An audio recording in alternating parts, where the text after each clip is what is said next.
Kita telah memasuki minggu ketiga dari tema tahunan yang baru yang Tuhan berikan kepada kita, yaitu unstoppable atau tak terhentikan. Sebuah kegerakan di mana Tuhan telah memberikan kekuatan dan urapan menjadi tak terhentikan kepada setiap kita yang mau percaya dan mau masuk ke dalam kegerakan ini.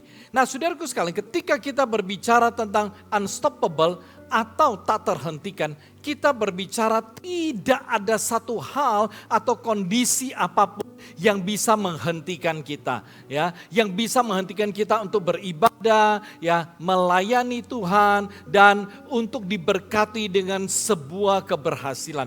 Nah, saudaraku sekalian, ketika kita berbicara tentang keberhasilan, saya percaya bahwa setiap kita rindu untuk berhasil. Setiap kita mau bisa punya sebuah keberhasilan di dalam kehidupan kita.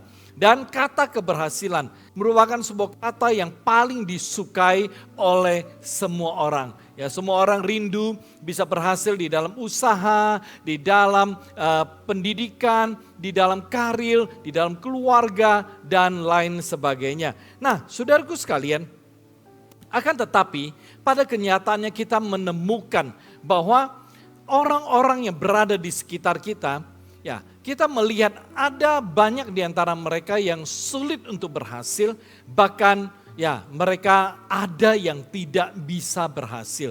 Nah, saudaraku sekalian, tema khotbah yang Tuhan berikan kepada saya hari ini adalah keberhasilan dalam segala hal, yaitu ya berhasil di dalam apapun yang kita lakukan. Nah, sebelum kita berbicara lebih jauh, saudaraku sekalian, saya rindu ya mengajak saudara untuk melihat apa yang dimaksud dengan keberhasilan. Nah, keberhasilan itu bisa didefinisikan sebagai tercapainya ya prestasi dari fokus yang diperjuangkan. Oke, ya saya ulangi, keberhasilan itu dapat didefinisikan ya sebagai tercapainya prestasi dari fokus yang kita perjuangkan. Saya berikan contoh. Nah, contohnya saudaraku sekalian, seorang atlet, fokusnya itu adalah menjadi juara. Dan ketika dia bisa menjadi juara, maka itu adalah sebuah keberhasilan. Nah, contoh yang lain, sebuah klub bola, ya, baik itu sepak bola, ya, basketball ataupun volleyball dan lainnya. Nah, saudaraku sekalian, fokus mereka itu tetap untuk menjadi juara di dalam kompetisi. Dan ketika mereka berhasil ya menjadi juara, mereka bisa menjadi juara, maka mereka memperoleh sebuah keberhasilan. Mereka mencapai sebuah keberhasilan. Nah, seorang pelajar ya ketika fokusnya bisa naik kelas atau bisa lulus, dan ketika dia berhasil naik kelas, bahkan dia berhasil lulus ya dari sekolahnya, maka itu adalah sebuah keberhasilan bagi dia. Atau ya seorang karyawan, ketika ya dia fokusnya ya ingin mendapatkan promosi, ya bisa masuk di dalam ya tingkatan yang lebih tinggi di tempat kerjanya, mungkin bisa menjadi seorang supervisor, ya manager, brand manager dan lain sebagainya. Nah, ketika dia mendapat promosi, ya maka itu sebuah keberhasilan bagi dia, ya. Atau seorang pengusaha. Saudaraku sekalian, ketika seorang pengusaha dia fokus ya tahun ini target profit saya segini ya, atau ya tahun ini saya mesti bisa buka cabang.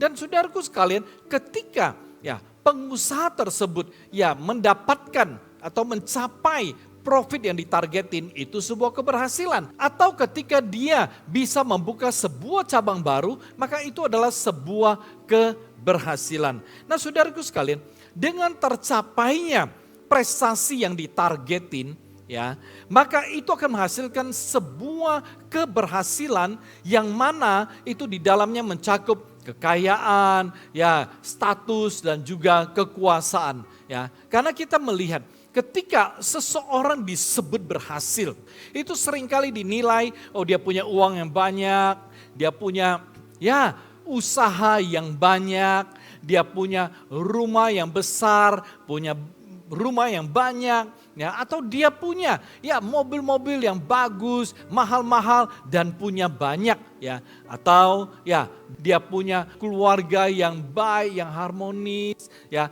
atau dia punya ya mungkin ya banyak sekali ya perhiasan-perhiasan, ya depositonya banyak, ya surat berharganya banyak, atau ya apapun yang dia inginkan dia bisa beli. Kemanapun dia ingin pergi, dia bisa pergi. Nah itu mungkin disebut keberhasilan.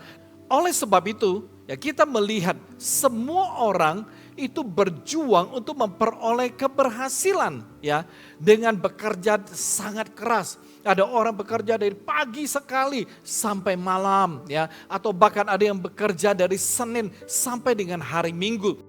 Mereka bekerja sekeras-kerasnya, mereka banting tulang, mereka kerja dengan tekun ya agar bisa berhasil. Ya mereka berusaha dengan sungguh-sungguh dan mereka belajar dengan sekuat tenaga. Ya tujuannya adalah agar bisa berhasil. Nah saudaraku sekalian, ini adalah gambaran ya cara mendapatkan keberhasilan ya menurut paradigma dunia, yang mana ada harga yang besar yang mesti dibayar. Ya, contohnya ada orang dia berhasil di dalam pendidikan, dia pinter ya, kuliahnya di universitas yang terkenal, ya dia pandai, dapat banyak gelar, tetapi dia tidak berhasil di dalam karir. Ada orang berhasil di dalam bisnis, dia kaya, tetapi dia gagal di dalam keluarga.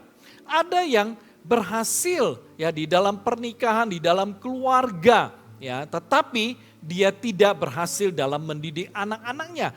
Anak-anaknya terlibat narkoba, perjudian, free life, ya, dan lain sebagainya. Nah, ada yang berhasil di dalam karir, tetapi dia gagal di dalam pertemanan, nggak punya teman. Nah, saudaraku sekalian, ya itu adalah harga yang dibayar ya ketika ada orang mendapatkan keberhasilan di satu sisi lalu gagal di sisi lainnya.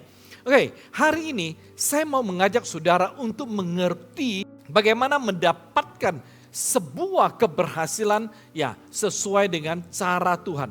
Ada beberapa hal yang harus kita mengerti. Yang pertama kita harus mengerti bahwa keberhasilan hanya berasal dari Tuhan. Oke, kita akan buka firman Tuhan di dalam Yeremia pasal 17 ayat 7. Ya. Yeremia pasal ke-17 ayat ke-7. Perhatikan Alkitabmu. Diberkatilah orang yang mengandalkan Tuhan, yang menaruh harapannya pada Tuhan. Kita buka satu lagi, kitab Amsal pasal yang ke-16 ayat yang ketiga. Kitab Amsal pasal 16 ayat yang ketiga, firman Tuhan berbunyi seperti ini, serahkanlah perbuatanmu kepada Tuhan, maka terlaksanalah segala rencanamu. Ini merupakan sebuah pengertian yang sangat penting yang harus ada di dalam kehidupan kita sebagai orang Kristen. Ya, harus ada di dalam diri setiap kita yang mau bisa berhasil di dalam segala hal, ya, berhasil di dalam apapun yang kita kerjakan. Bukan hanya kita berhasil satu hal lalu gagal di hal yang lainnya. Nah, untuk itu saudaraku sekalian, kalau kita sungguh-sungguh ingin berhasil di dalam segala sesuatu, maka kita perlu mengerti dan tahu bahwa Tuhan itu adalah sumber keberhasilan kita. Artinya apa? Artinya tanpa Tuhan kita tidak bisa memperoleh ya kesuksesan, keberhasilan di dalam apapun yang kita kerjakan.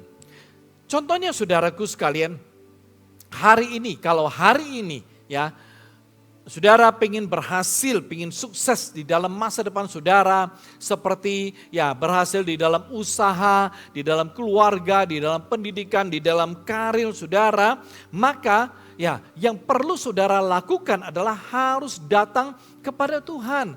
Harus cari Tuhan dengan sungguh-sungguh.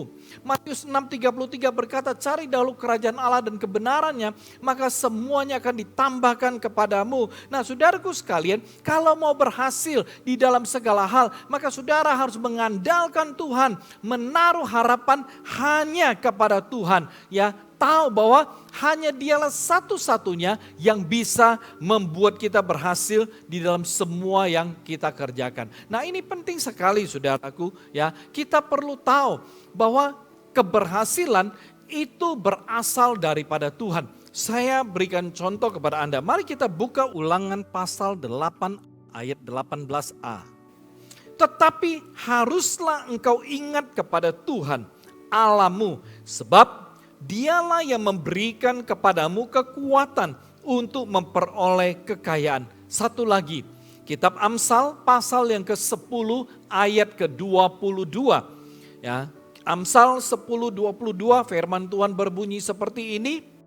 Berkat Tuhan yang menjadikan kaya, susah payah tidak akan menambahinya. Ya, berkat Tuhanlah yang menjadikan kaya, susah payah tidak akan menambahinya. Nah, saudaraku sekalian, di sini dengan jelas memberitahukan pada kita bahwa untuk berhasil, untuk bisa diberkati, untuk sukses ya di dalam usaha, di dalam karir dan lainnya, kita harus mengandalkan Tuhan. Ya, kita harus berserah, bergantung kepada Tuhan. Kenapa? Karena sumber keberhasilan, sumber kesuksesan itu ada di tangan Tuhan. Sumber kekayaan itu ada pada Tuhan. Nah, tetapi sayang sekali saudaraku sekalian, kita juga melihat ada banyak sekali orang Kristen, ya, mereka mencoba berhasil dengan lebih mengandalkan diri mereka sendiri. Ya, ketika mereka menjalankan usaha mereka, ketika mereka menjalankan bisnis mereka, mereka lebih mengandalkan koneksi mereka, ya, orang-orang mereka kenal, mereka lebih mengandalkan pengetahuan marketing mereka. Ya, mereka berpikir bahwa aku pintar, aku jago dalam strategi bisnis, atau mereka lebih mengandalkan branding atau promosi, ya, mereka lebih mengandalkan akan keunggulan produk mereka. Wah, saya punya produk bagus, setiap orang beli pasti suka, ya. Tidak ada yang bisa melawan produk saya. Ya, mereka lebih mengandalkan ini, ya, mengandalkan kekuatan mereka sendiri, ya, bukan mengandalkan Tuhan. Atau ada orang ketika meniti karir mereka, membangun karir mereka, mereka lebih mengandalkan diri mereka sendiri. Yang mereka mengandalkan pengalaman kerja. Aku sudah kerja di perusahaan-perusahaan yang besar, aku sudah punya pengalaman yang banyak, nah aku pasti bisa berhasil ya dalam karir saya. Atau mereka mengandalkan skill, mengandalkan mereka punya akan kemampuan, ya, keahlian, ya. Mereka berkata, oh aku pandai, ya, aku pinter menganalisa pasar, ya, aku pinter berinvestasi, aku bisa programming, aku bisa desain dan lain sebagainya. Ya. Atau ada orang ketika mereka membangun keluarga dan membangun pernikahan mereka, mereka lebih mengandalkan akan garis keturunan. Oh, suamiku atau istriku bebet bibit bobotnya itu bagus. Ya, pasti nanti anak saya yang lahir pasti akan jadi anak baik. Kenapa? Ya, karena bibit bebet bobotnya udah bagus, ya. Nah, atau ada yang lebih mengandalkan tentang seminar, ya. Mereka ikut seminar, aku udah pernah ikut seminar keluarga, aku udah pernah ikut seminar ya pernikahan bahkan punya sertifikatnya, atau aku udah pernah ikut seminar parenting, jadi aku ngerti ya gimana urus anak, ya. Atau ada yang berkata, oh aku udah baca banyak buku, ya aku udah tahu lah gimana membangun keluarga, di mana ya berjalan dalam sebuah pernikahan. Nah, saudaraku sekalian, perhatikan. Banyak daripada mereka mengandalkan diri sendiri. Jadi tidak heran banyak daripada mereka itu sulit sekali berhasil dalam apapun yang mereka kerjakan, ya. Bahkan ada yang tidak berhasil sama sekali. Nah, saudaraku sekalian, hari ini kita harus menyadari untuk menjadikan ya Tuhan itu sebagai sumber keberhasilan kita. Ya, kita harus sadar tahu bahwa Tuhan itu adalah sumber keberhasilan kita. Di luar Tuhan, kita sama sekali tidak bisa berbuat apa-apa. Kita tidak pernah bisa berhasil dalam apapun yang kita kerjakan. Nah, saudaraku sekalian, saya mengajak saudara untuk melihat satu bagian firman Tuhan yang lain. Mari kita buka kitab Kejadian pasal 39, kita baca dari ayat kedua sampai dengan ayat yang keempat. Kejadian 39 ayat kedua sampai keempat. Perhatikan Alkitabmu, saya akan bacakan untuk Anda. Tetapi Tuhan menyertai Yusuf sehingga ia menjadi seorang yang selalu berhasil dalam pekerjaannya. Maka tinggallah ia di rumah tuannya orang Mesir itu. Setelah dilihat oleh tuannya bahwa Yusuf disertai Tuhan dan bahwa Tuhan membuat berhasil segala sesuatu yang dikerjakannya, maka Yusuf mendapat kasih tuannya dan ia boleh melayani dia. Kepada Yusuf diberikannya kuasa atas rumahnya dan segala miliknya diserahkannya pada kekuasaan Yusuf. Kita buka satu bagian firman Tuhan lagi, yaitu di 1 Samuel pasal ke-18 ayat ke-14. 1 Samuel pasal 18 ayat 14. Daud berhasil di segala perjalanannya sebab Tuhan menyertai dia. Dari kedua ayat firman Tuhan ini, saudaraku sekalian, menjadi pertanyaan. Mengapa Yusuf dan Daud itu selalu berhasil di dalam segala sesuatu yang mereka kerjakan? Sederhana sekali jawabannya, saudaraku sekalian. Ya, jawabannya ya ada di dalam ayat kita baca. Karena mereka berdua itu disertai oleh Tuhan. Di sini menjelaskan kepada kita bahwa keberhasilan itu ada di tangan Tuhan. Apapun keberhasilan yang saudara inginkan itu ada di tangan Tuhan. Nah, sebagaimana Tuhan bisa membuat Yusuf dan Daud itu berhasil, maka saya percaya bahwa Tuhan juga mampu membuat Anda berhasil di dalam segala aspek kehidupan Anda. Ya, Tuhan bisa membuat Anda berhasil di dalam apapun yang Anda kerjakan. Tetapi saudara harus sungguh-sungguh mengerti bahwa Tuhan adalah sumber keberhasilan kita. Amin. Kita lihat poin yang kedua. Ya, poin yang kedua, kita harus mengerti untuk bisa berhasil di dalam segala hal, maka kita harus mempunyai hubungan yang dekat dengan Tuhan. Ya, poin yang kedua, mempunyai ya hubungan yang dekat dengan Tuhan. Kita buka satu bagian firman Tuhan, 1 Korintus pasal yang ke-13 ayat ke-12. 1 Korintus pasal ke-13 ayat ke-12. Firman Tuhan berbunyi seperti ini.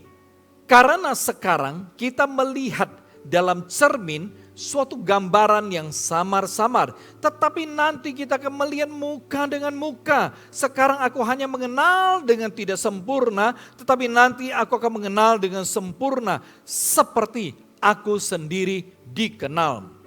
Memiliki hubungan yang dekat dengan Tuhan.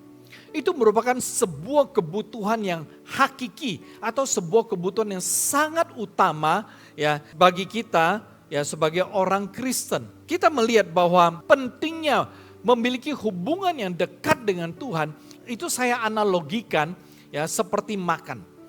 Kalau kita tidak makan, maka kita tidak bisa hidup ya.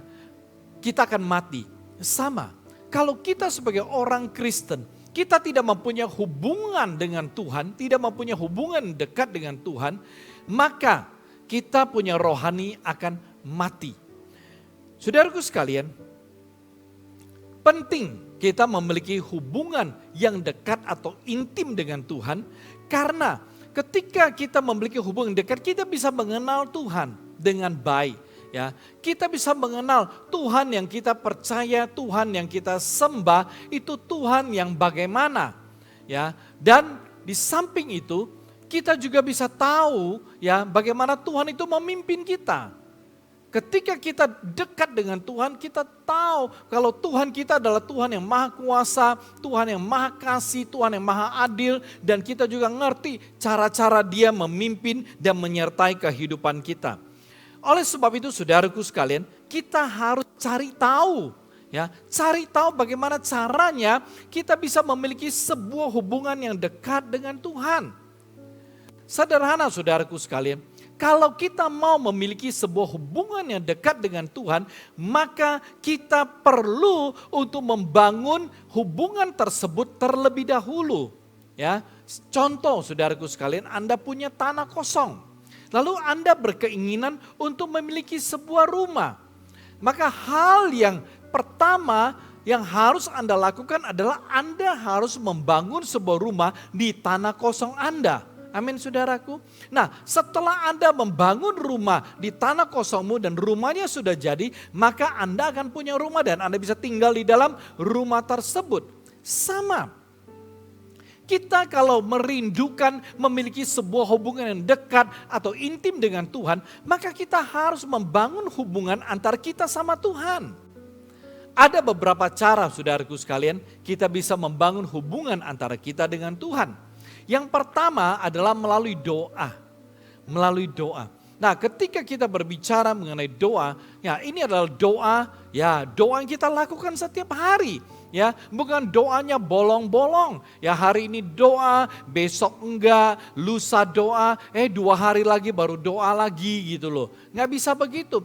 Kalau kita doanya ya bolong-bolong, doanya tidak sungguh-sungguh, doanya tidak serius, ya maka kita sulit sekali membangun hubungan atau sulit sekali terbina hubungan antara kita sama Tuhan. Ya, dan ketika kita berdoa, itu adalah sebuah kesempatan di mana kita bersyukur kalau kita tahu bahwa Tuhan kita adalah Tuhan yang baik, Tuhan yang telah mengasihi kita terlebih dahulu, Tuhan yang menyelamatkan kita, ya Tuhan yang mampu melakukan apapun untuk kita. Nah, melalui doa kita mengikat sebuah hubungan dengan Tuhan. Nah, yang kedua, selain melalui doa, kita bisa melalui pembacaan Alkitab, ya. Jadi melalui pembacaan Alkitab kita bisa mengenal Tuhan itu siapa, apa yang bisa Dia lakukan, dan betapa besar Tuhan kita. Jadi melalui Alkitab yang kita baca, kita bisa sungguh-sungguh mengenal Tuhan, lalu kita bisa memperoleh sebuah hubungan yang dekat dengan Tuhan.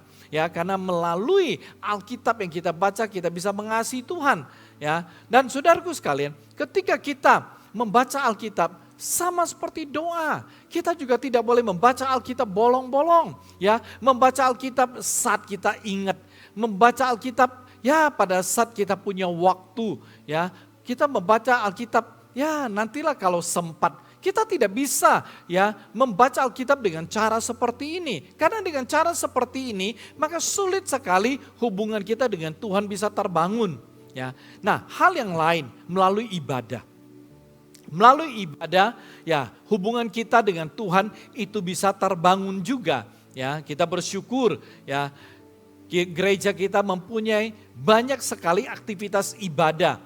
Ya, ada ibadah kelompok sel, ada ibadah MPDS, ada ibadah All by Grace, ada ibadah anak-anak muda dan ibadah umum. Ya, nah semua ibadah tersebut itu adalah sarana di mana kita bisa membangun hubungan dengan Tuhan, di mana kita boleh mengenal Tuhan dan dikenal oleh Tuhan.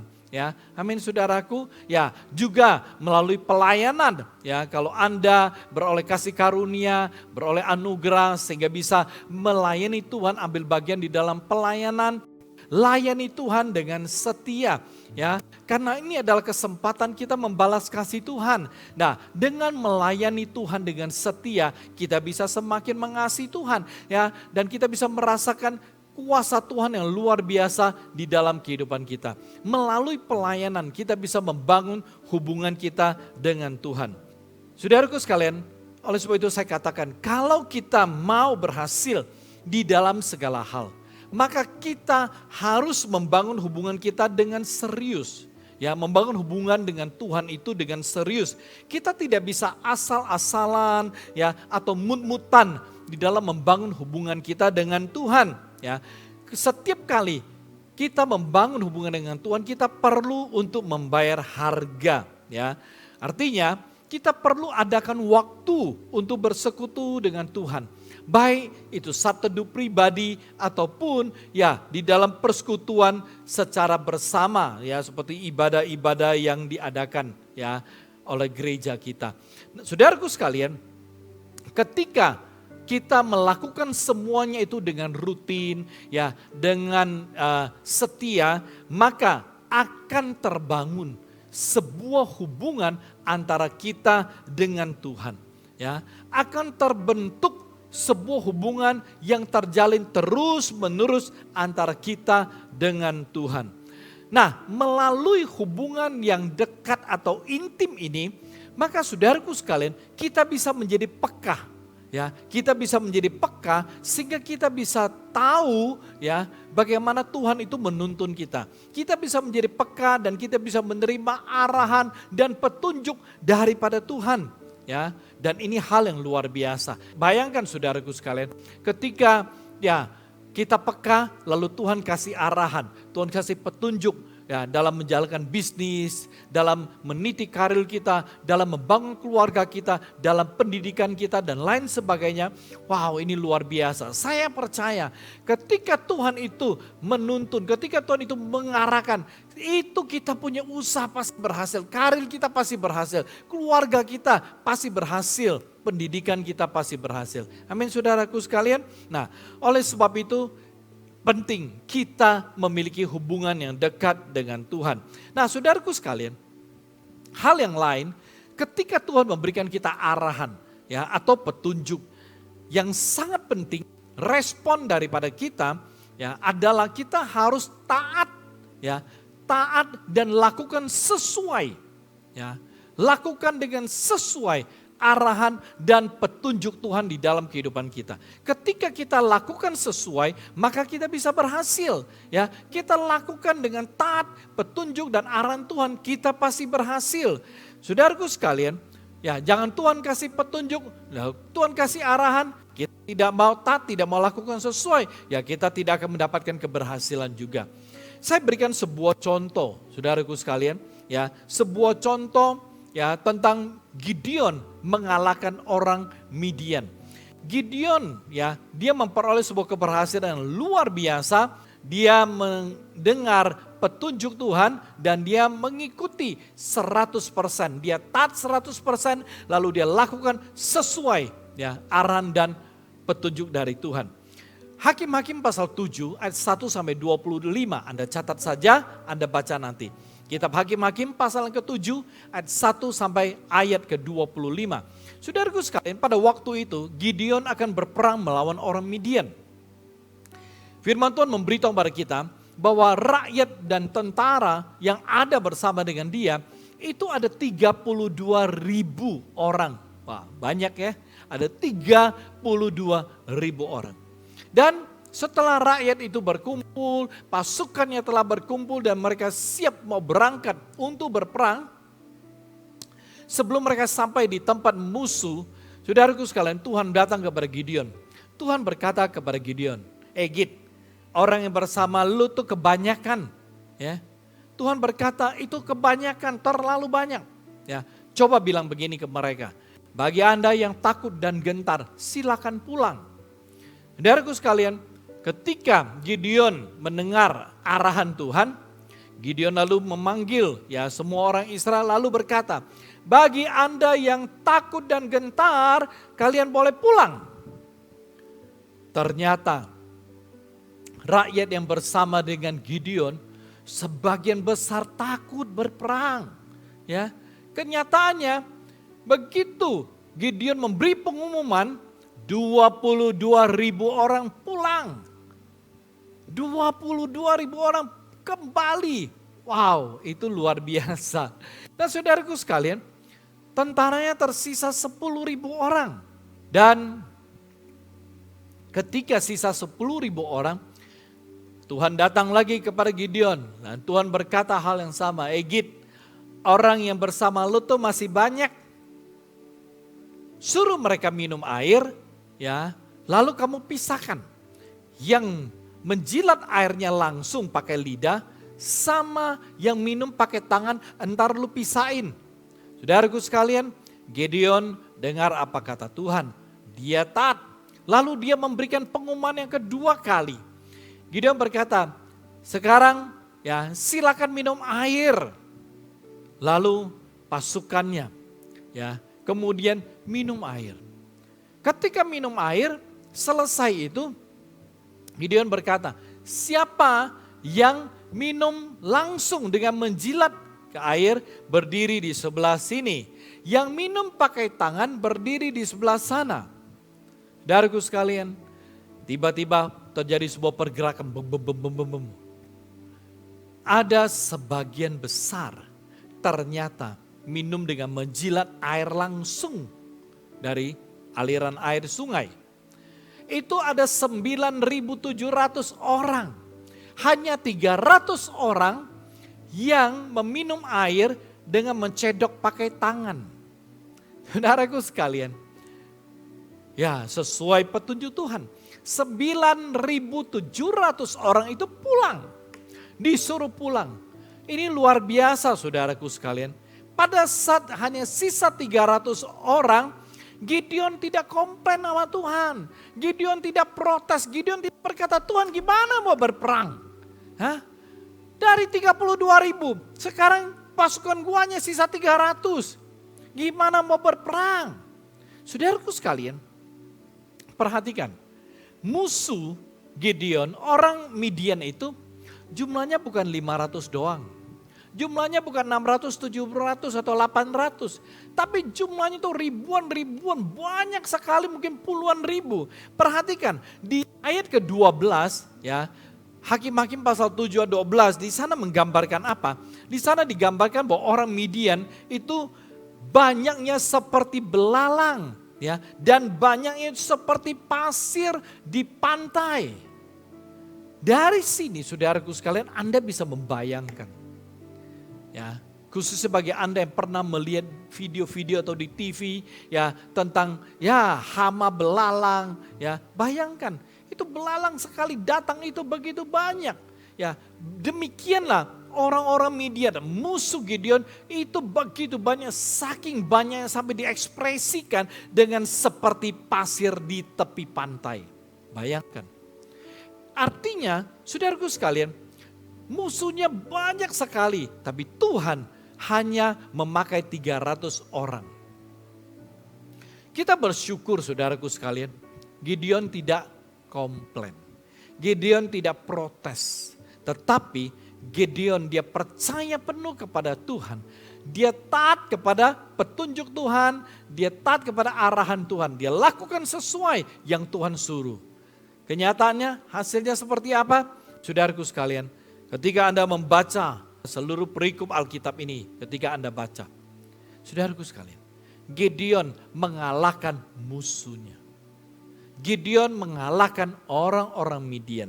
Ini luar biasa. Oleh sebab itu saudaraku sekalian, ya kalau kita mau berhasil di dalam segala hal, ya kita harus memiliki hubungan yang dekat dan intim sama Tuhan. Karena dengan demikian kita bisa jadi peka sama Tuhan dan kita bisa mengerti ya arahan Tuhan, petunjuk Tuhan. Dan kalau kita telah menerima arahan dan petunjuk Tuhan, kita taati, lakukan sesuai. Kita akan melihat keberhasilan yang luar biasa kita alami, kita terima. Poin yang ketiga. Poin yang ketiga, ya, untuk bisa berhasil di dalam segala hal, maka ya kita harus mengerti keberhasilan akan tercapai kalau memiliki tujuan yang jelas. Keberhasilan akan tercapai kalau memiliki tujuan yang jelas.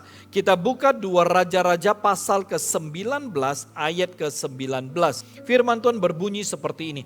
Maka sekarang ya Tuhan Allah kami, selamatkanlah kiranya kami dari tangannya. Supaya segala kerajaan di bumi mengetahui bahwa hanya Engkau sendirilah Allah ya Tuhan. Ayat firman Tuhan di 2 Raja-Raja 19 ayat 19. Di sini memberitahu kepada kita bahwa ini adalah doa Raja Hizkia, Raja Yerusalem. Pada saat tersebut ya, Yerusalem itu dikepung oleh Raja Sanherib ya dari kerajaan Asyur. Mereka dikepung dan mereka tidak berdaya. Nah, pada saat itulah Hizkia datang kepada Tuhan, doa minta Tuhan menolong membebaskan Yerusalem. Saudaraku sekalian, perhatikan. Dari doa Hizkia, kita bisa menemukan tujuan Hizkia jelas sekali. Meminta pertolongan daripada Tuhan. Tujuan Hizkia, ya dia mau agar nama Tuhan itu ditinggikan, nama Tuhan dipermuliakan. Ya. Nah saudaraku sekalian, ketika itu tujuannya, maka doanya Tuhan dengar. Ya, Alkitab mengatakan Tuhan lalu turun tangan dan membunuh 185.000 ya tentara-tentara Asyur. Dan kita melihat Yerusalem terbebas dari Raja Asyur. Saudaraku sekalian, ini luar biasa. Saya percaya bahwa kita rindu untuk bisa berhasil di dalam segala hal. Berhasil di dalam usaha, di dalam karir, di dalam keluarga, pendidikan dan lain sebagainya. Saya mau katakan, Tuhan mampu. Tuhan mampu membuat Anda berhasil di dalam segala hal. Ya, Tuhan mampu. Tetapi Anda harus mengerti. Ya, Anda harus tahu, Anda harus menyadari, ya, kira-kira apa tujuan saya untuk berhasil? Apa tujuan saudara untuk berhasil? Anda mesti ngerti tujuannya. Kenapa? Karena ini adalah dasar yang bisa membuat saudara mengalami kuasa keberhasilan di dalam hal apapun yang saudara kerjakan.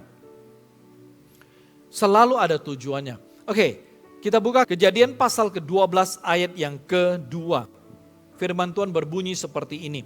Aku akan membuat engkau menjadi bangsa yang besar dan memberkati engkau serta membuat namamu masyhur. Perhatikan, dan engkau akan menjadi berkat.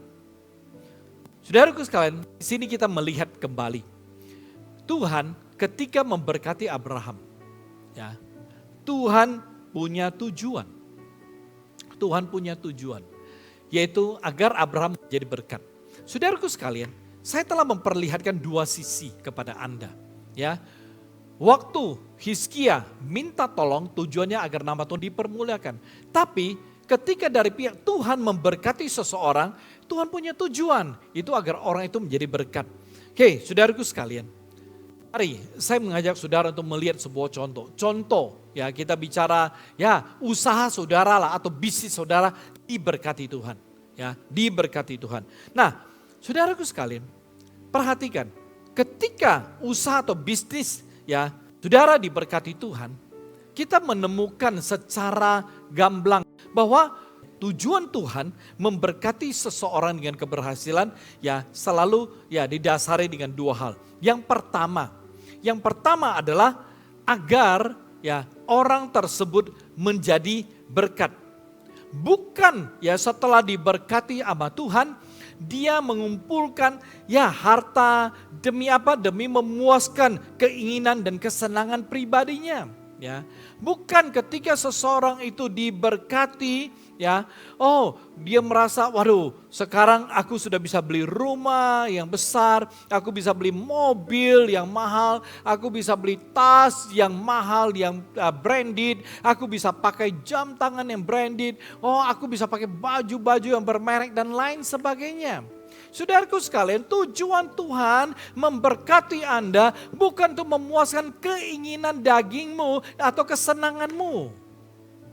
Ini berbicara bukan apa yang ada pada seseorang, ya, tetapi apa yang orang tersebut lakukan dengan apa yang ada pada dia. Oke? Jadi kita perlu mengerti. Ya, yang kedua, tujuan Tuhan memberkati seseorang itu Tuhan tidak mau kalau orang itu menjadi tuan atas hidupnya dan atas hartanya.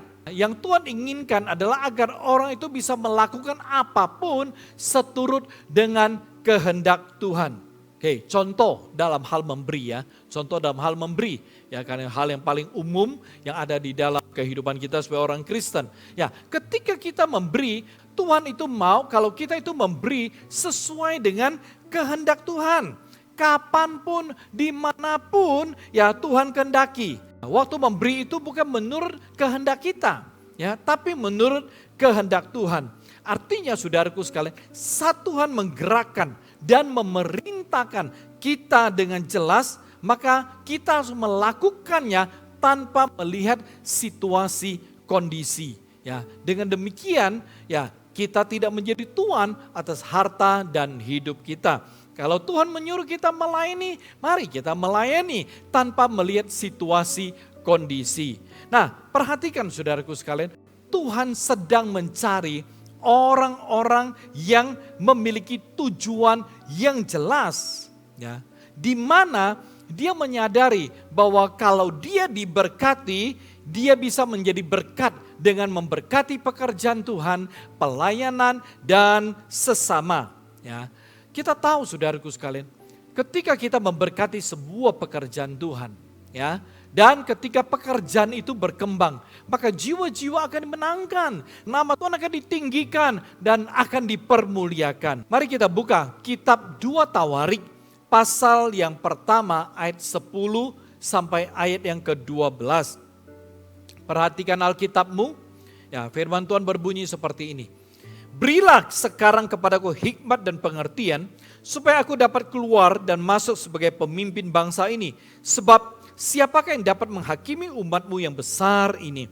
Berfirmanlah Allah kepada Salomo, oleh karena itu yang kau ingini dan engkau tidak meminta kekayaan, harta benda, kemuliaan atau nyawa pembencimu, dan juga tidak meminta umur panjang, tetapi sebaliknya engkau meminta kebijaksanaan dan pengertian untuk dapat menghakimi umatku yang atasnya aku telah merajakan engkau, maka kebijaksanaan dan pengertian itu akan diberikan kepadamu. Selain itu, aku berikan kepadamu kekayaan, harta benda, dan kemuliaan, sebagaimana belum pernah ada pada raja-raja sebelum engkau dan tidak akan ada pada raja-raja sesudah engkau.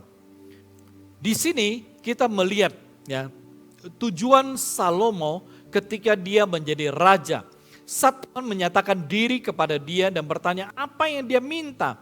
Saudaraku sekalian, Salomo lalu minta hikmat, kebijaksanaan, dan pengertian. Ya, Salomo minta.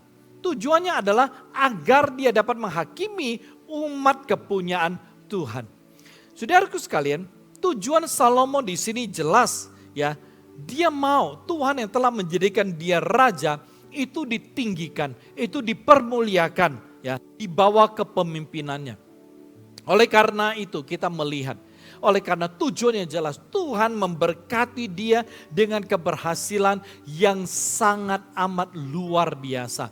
Dia diberkati menjadi raja yang penuh dengan hikmat, kebijaksanaan, dan pengertian, kaya, punya harta benda yang banyak, ya, dan dia menjadi raja yang luar biasa, yang belum pernah ada dan yang tidak akan ada, ya. Karena apa? Karena Tuhan memberkati dia dengan cara yang sangat amat luar biasa.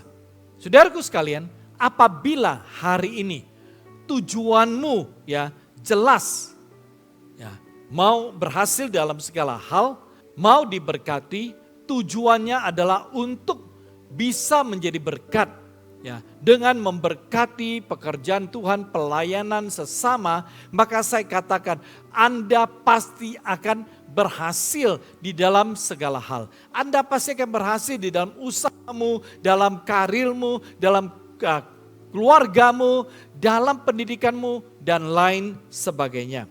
Apabila hari ini adalah tujuan, ya, saudara, ya, di mana saudara jelas sekali, kalau diberkati, saudara mau menjadi berkat, saudara pasti akan berhasil di dalam segala sesuatu yang saudara kerjakan. Tuhan pasti akan menjadikan berhasil semua yang engkau kerjakan.